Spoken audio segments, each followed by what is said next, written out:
listening to the Betmaker Show. This is the PGA Arnold Palmer Invitational betting odds preview for Monday, March 2nd, 2020. And now, live from Las Vegas, the host of the Betmaker Show, Brian Blessing. We're ready to tee it up again on the PGA Tour. Brian Blessing in Las Vegas. Cam Stewart north of the border. It's freezing here where I'm taping this thing. And we were cold on the weekend, Cammy. It's heartbreaking. Had Lee Westwood was one of my big plays. And I'm telling you, we're going to do the Lee Westwood rationale into the tournament this week because it's familiarity and a course he lives on, basically. That's why everybody liked Daniel Berger. The home course knowledge means something. And listen, Sungjae Im finally cashed the ticket. There's word out there some guy laid $17,000 on him at like 28 to 1, 150,000 or something, or 1,700. Good for him. Yeah. You don't sound happy for the guy. No, I don't. You know what, to be honest with you, good for you, buddy. I hope you played Sungjae Im 50 times like me and Brian did before you hit your win. Then I'll congratulate you. If this is your first time picking him, I want to hit you. I'm so sick and tired of this. I can't believe what happened over the weekend. We had everybody. You're right. Westwood, I had Berger. He's right there. Like on Sunday morning, let's just throw this out there. And especially at a tournament like that, where posting a score 9 times out of 10 is going to get the job done on that course. And I bet Ben On, who's 5 shots back at 80 to 1. Sunday morning, he birdies the first 4 holes. Cam, tee to green, oh my God. I mean, he missed. And honestly, then he went on a par bender. But on 15, one of the most brutal holes in the course, he hits it 4 feet from the hole. If he birdies that one, he's coming in and he's going to post a number, and he pushed the putt, a 4-footer, and missed the birdie. I knew I was done right then. But again, the reloading on the weekend, the price opportunities are there. Very much so. I have a buddy who was going to win $10,000 on Mackenzie Hughes. That was his guy, and he came out of nowhere. Oh, he had to be sick. Don't worry about this guy. He won the last 2 weeks, so you know he's that guy. He just keeps on winning and winning. Like I thought he was going to win again because all he does is win. This guy, like he's like I told you. Remember Rain Man? That's that guy. He just picks golfers out of the sky. Hey, Mackenzie, when he buries the bomb on 17, you're sitting there going, well, wait a second. Then he pipes it down the middle and totally vomits and hits a bad second shot, but with a good angle, but he couldn't get it up and down for birdie. Oh, by the way, I got to mention this. When I watch golf on TV, honestly, I wish could just do it again, have another kick at life. Mm-hmm. And I'd be a golf producer because I swear half the time they don't show the guy that ultimately wins the tournament all day. No, it's great. So I saw. Wait a minute. Finish it. Yep. Okay. All right, which infuriates me. I mean, there's other guys out there. Why are you showing guys walking around lining up crap? Show me the other guys so you get a sense of what's going on in the course. But Cam, Fleetwood, clutch birdie on 17, birdie to tie. Eagle to win, crushes the drive. His second shot, in his backswing, some jackass yells, "Get in the hole." He hits it in the water. The announcers, on the broadcast, never said some ass yelled in his backswing. Did you hear that? No. I thought I'm going to be honest with you. This NBC team, I'm not really down with it right now. Like I know they get the tournaments before the Masters. The whole crew. No offense to Christy Kerr, too. She's just starting. She says middle of the green. The thing's 20 feet in the rough. It's like, what are you doing? Are you getting close enough to the shots? Like everybody was wrong. Azinger tells the same stories. Like I'm done with these guys, and they're showing guys at 4 and 5 over who are T56. But I mean, how do they miss that? The biggest shot of the tournament, a guy screams in his backswing. They never allude to it. Oh boy, well, Fleetwood didn't come through. Somebody yelled in his backswing. I golfed Saturday. I'm just underneath the hole, off the green. In my backswing, as I'm about to hit a chip, my friend right in my backswing, decides to talk to some other guy on the green. And believe me, my hands quit because he talked, right? This guy screamed in his backswing. But like the Christy Kerr thing, the shot I said about on ended up 3.5 feet from the hole. Yeah. As he hits the ball, just, this one's going way left. Yeah, I know, right into the hole. The ball ends up 3 feet left of the hole. Is that way left? I know, she's just starting, and we don't want to get into it. But you're right. I just think they're the B team. Like I don't like the setup. Also, Brian, you don't know, in Canada, we have a network that basically buys golf, right? And they do it at a discount price. I'm getting backfeed. So not only that, I'm seeing the same shot like twice. When the main network's not going off, it's infuriating. It's ruined my weekend for watching golf. Like, I'm praying it's on the Golf Channel so I don't have to deal with this crap. But the minute it goes to main coverage, the affiliate here in Hamilton takes over, and it's the worst. It's got a different voice. Like, I'm telling you, I don't know what's going on with this golf. That was the candy. That was cherry on the cake. I'm just, I don't even know what to say anymore. But what can you do? The funny thing is all the stuff he's doing. I'm going, he's going to blow this. I know. And then he comes to 18. He hits an incredible layup shot and then pukes, and he chunks it into the bunker, and then hits an incredible bunker shot, almost jarred it. And give him credit. I mean, on the bear trap, he got it done, man. Yeah, well, the only reason he won, Brian, all those short putts that he used to miss all the time when me and you needed him 1,000,000 times to win a tournament, and he loses by one. Guy's hitting everything. The minute he started hitting those par putts, I go, this guy's going to win this week, and we're not on him. What else is new, Brian? Gambler doesn't want us to make money. But anyway, let's just let's do this. I did pretty good with the top 10s, though. Woodland came back for a top 10. Berger had a top 10. I rode your Westwood pick for a top 10. It wasn't total disaster, and that's what I'm doing now. You reload on the weekends. One person wins a golf tournament, as I mentioned before on this show. You got to do it. You don't want to have heartbreak all the time. You have to diversify the portfolio. Well, take the result away. But I will tell you, the Honda Classic is now it's my favorite tournament. Right at the top of the list. It's to me, the Players' Championship below the majors, then this one. I disagree. I disagree with that, Brian. I like this tournament way more than the Players' Championship. The things that happen to guys in this tournament are the best. It's like water. It's better. It's because you see balls going in water. Everything changes. The bear trap. I love the guy winning at a final score like barely under par. It's fantastic. Hey, golf. And you know what? And Jack Nicklaus does too. He's like, you guys are pro golfers. We want to watch you look like clowns on the weekend hackers, right? And that's the thing. If you win this tournament, you've survived basically a big fight. So you got to give credit to it. This is the way golf should be played. PGA Tour. I know you're not listening to me and Brian, and you really don't care what we think, but I'll tell you something. You morons in charge, think about not having tournaments where you have 72 damn birdies and a guy wins at like 36 under. Do this every week, and maybe more people will get into golf because it's exciting television. It lets all players in the field. It bunches things. Crazy things happen at the end. Buddy, I've been out here going on 15 years.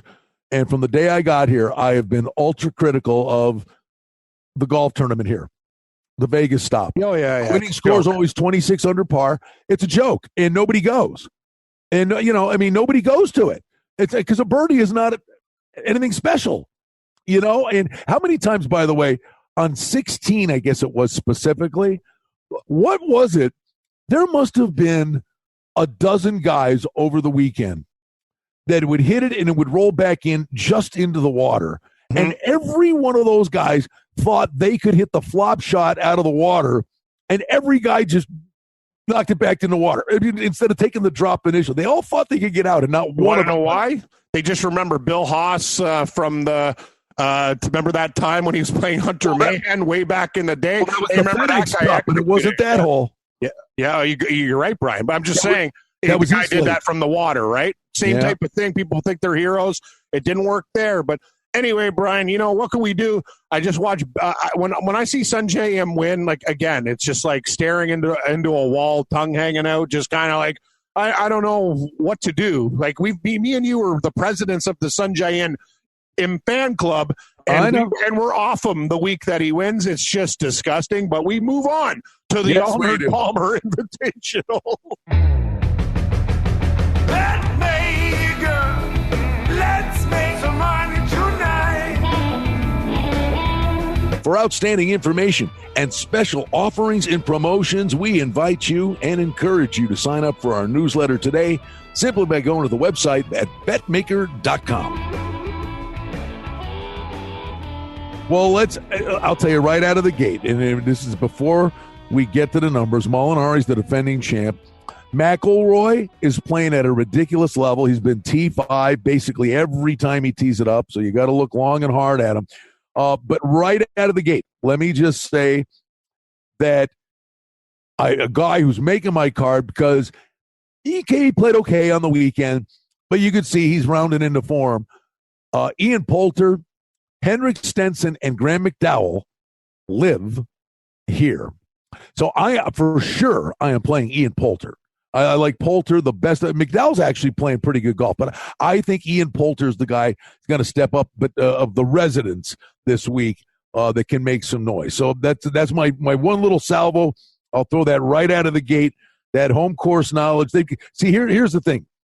They've got Stenson at 40-1, and I'm searching for Poulter.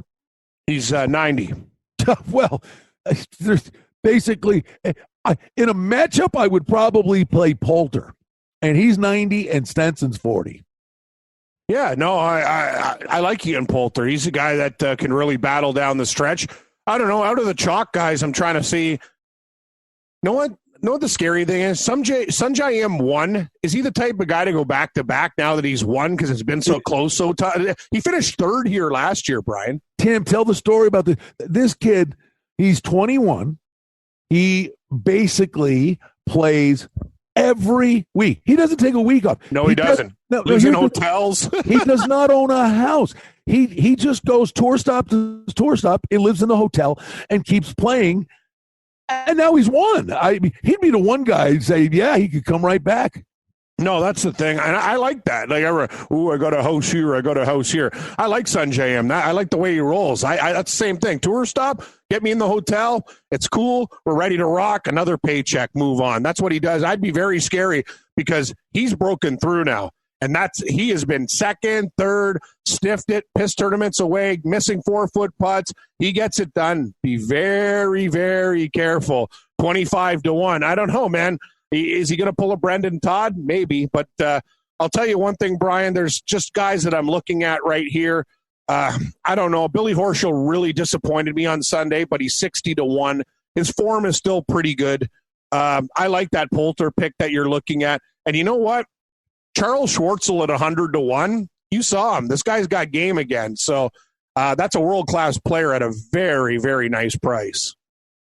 Yeah. Oh, no. Schwartz, I just could have seen him winning that, and I would have been kicking myself. There's something tells me maybe we get out of nowhere a Justin Rose sighting. I'm curious. I don't know. I should look this up. I don't believe Ty Hatton played this past week, did he? No, he did not. He's 55-1. Well, I mean, he was in contention in Mexico 2 weeks ago coming off the wrist injury. I know. Then he had a week to, maybe do a little, I don't know. He played very well in Mexico.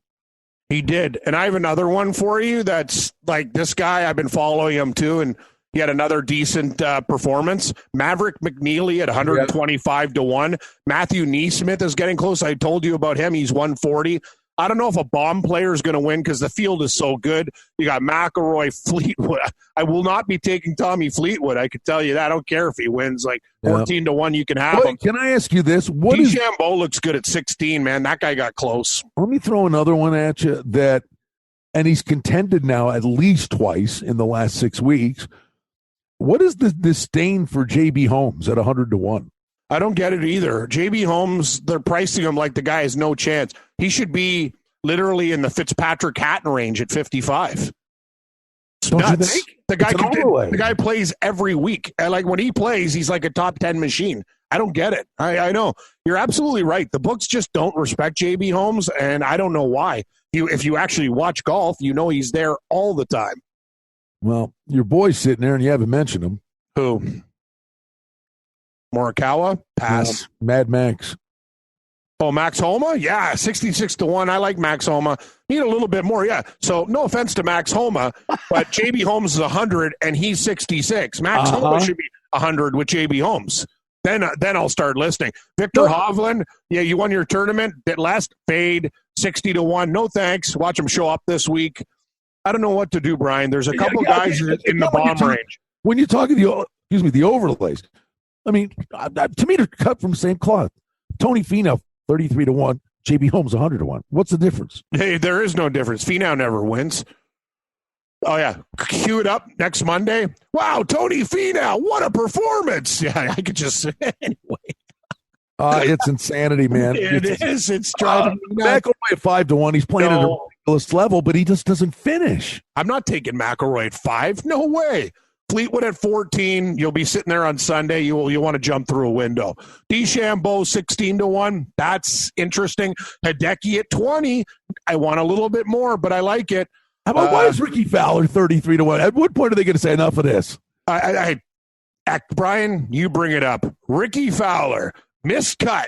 Why isn't Ricky Fowler 66-1? Oh, you think because little Ricky fans are going to keep on betting him at 33? You could have him. I don't want him. I don't want him either. And hey, does Patrick Reed tick off the world again?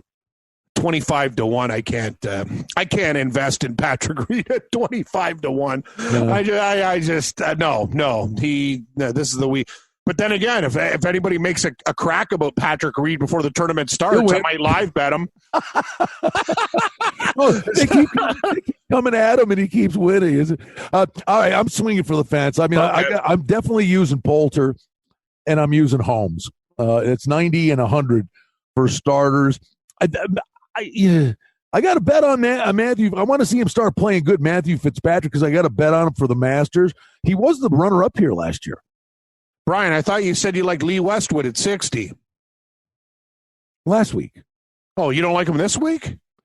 No, I liked him last week because that's his home course. Oh, okay. I just think he's playing pretty good. Like he's 60-1's a good price. Lee Westwood's kind of found it, man. I'd be very he might be there again. But I'm going to start with this week? What are we going to do here? Nope, we're going to start it off. I really want to take Sungjae Im because if he wins again, I'll lose it if I don't have him. I don't want you to lose it, so play him. Yeah, I'm going to go. I got to go back to Billy Horschel at that price at 60. I think that's too good right now. I'm going to ride you with Poulter at 90. I will take a shot with Schwartzel at 100. And my big bomb play I am looking at right now would be – what about Matthew? No, Matthew Wolf. I got it. I got one. 125. I'm going to throw one more in. Sung Kang? He's just, it drives you nuts watching him play, but I'm telling you, Kevin Na is not far off. You know, there's that Kevin Na sighting. 100-1. 100-1 on Kevin Na? That's a good price. Excellent price. No, that's crazy. That's the thing. And you know about Kevin Na? Like, this guy is capable of going really low, too. No, that's the thing. They have a lot of guys, priced in really weird, bad situations, and I don't get it. You said it. Ricky Fowler, are you kidding me? 33-1? You know what? No, I'll tell you what. Forget it. If Sungjae Im wins, he wins. Cam, stay off him. All right? Okay. No, please. You know what? I'm going to do this because of you. All right. You know when you'll lose it? You wouldn't lose it so bad if Sungjae Im won this week. You know the guy, you would literally, you'd be playing Russian roulette with 5 bullets if Colin Morikawa won. Oh, I know. I don't know what I am. Right? Yeah. I'm playing Morikawa. I'm going to jump in on your Morikawa train. Why? Because he's been on the shelf a little bit. I don't know. The kid's got a great game. He does. I can't do it, Brian. I can't do it. You're beat down. You're beat down. Oh, I'm more than beat down, man. When I saw Sungjae Im, we were like, the thing is, we had the leaderboard just covered too. So many guys. I'm like, come on, just one of our guys. But hey, it's golf. One guy wins. No, I'm sitting there. The long stretch of Sundays. I got 2 of the top 4 at 80 and 60-1. And it's one of you just put a number up, and this thing's in the cookie jar. And the on thing really irks me because he 4 birdies the first 4, And he must have had 5 more birdie chances after that. I mean, make one of them, and then he misses a 4-footer on 15. I know. It was crazy. Like, post the number. And they all would have looked like the Fleetwood unraveled. In got in. I mean, On was at 4 under after 4 holes. If he gets it to 6, Sungjae Im ain't finishing at 6. No, I agree with you 100%. Ben, On, and that's the worst thing. When you see a guy, there's no worse feeling, Brian, when you wake up on Sunday and watch your guy like 5 under after the first 6 holes and makes a huge run to get back in the tournament and then gags because it gives you hope. Oh, yes, we're going to do it. Like, yeah, that golf will drive you insane. Well, this will be the Florida Swing next week. We got the quote-unquote 5th major. The Players is a big one. There'll be all kinds of props and things we'll dive into this week, but we always love talking golf with you. Brian Blessing and Cam Stewart ready to tee it up at the Arnold Palmer Invitational. Betmaker, let's make some money tonight. Well, that's the Betmaker Show for now. We publish multiple times each week. We'd like to thank you for listening, and if you liked what you heard, please take a moment to leave a rating and review, or subscribe to our show feed, or share our show with a friend or two and help us grow the show. We very much appreciate it. Visit us on the web at betmaker.com. And reminder to sign up for the newsletter. Thanks to our engineer, Darren Vandermolen, and producer, Mike Gallivan. The Betmaker Show is a production of Cardinal Marketing Incorporated. Betmaker is a registered trademark. Any rebroadcast, reproduction, or other use of this content without the express written consent of Cardinal Marketing Incorporated is strictly prohibited. The handicapping and sports odds information contained on this podcast is for entertainment purposes only. Please confirm the wagering regulations in your jurisdiction as they vary from state to state, province to province, and country to country. Using this information to contravene any law or statute is prohibited.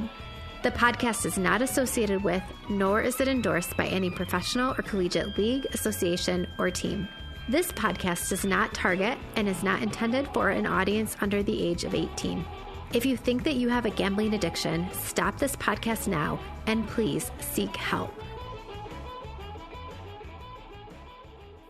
Gambling and betting on sports is a form of entertainment and should be about having a good time. But when done excessively, it may negatively affect other areas of a person's life, such as their physical and mental health, school or work performance, finances, and or interpersonal relationships. At Betmaker.com and the Betmaker Show, we're concerned about the addiction that gambling may cause, and for this reason, we encourage everyone to practice responsible gambling. An approach to gambling that helps you ensure that it remains an enjoyable activity. Here are the main principles of responsible gambling. Don't think of gambling as a way to make money. Always gamble with money that you can afford to lose. Set limits and stick to them. Never chase losses. Don't gamble when you're depressed or upset, and create a healthy balance. Always be aware of how much time you spend gambling or thinking about gambling. And do not allow gambling to cause you to miss out on time with family and friends or time spent on other activities you enjoy. By following these guidelines, gambling can be a good time and great entertainment. If you feel at any time that your gambling is taking away from important areas of your life, is causing you stress or depression, or is leading to financial losses that are beyond your control, please reach out for help. Learn more at responsiblegambling.org.